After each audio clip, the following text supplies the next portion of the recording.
Builder સંગઠનોની માંગ સામે રાજ્ય સરકારે જોખ્યું નમતું. સૂચિત જંત્રી સામે વાંધા અરજીની મુદત વધારી. 20 જાન્યુઆરી સુધી ઓનલાઈન અને ઓફલાઈન કરી શકાશે અરજી.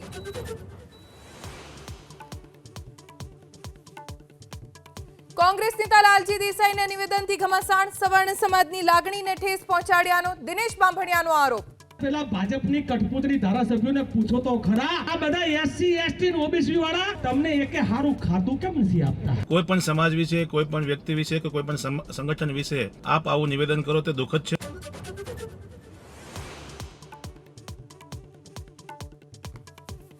તાપીના ઉકાઈ પાસે અનુભવાયો ભૂકંપનો આંચકો. 2ની તીવ્રતાના આંચકાથી ઉકાઈના 5 કિલોમીટરના વિસ્તારોમાં ધ્રુજી ધરા.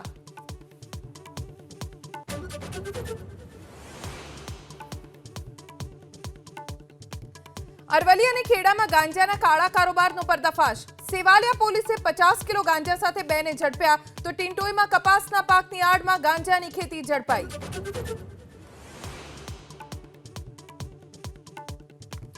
અસામાજિક તત્વોની સાંઠ ઠેકાણે લાવવા અમદાવાદ, વડોદરા અને રાજકોટમાં પોલીસ એક્શનમાં. આતંક મચાવનાર યુવક પર હુમલો કરનાર આરોપીઓનો કાઢ્યો વરઘોડો.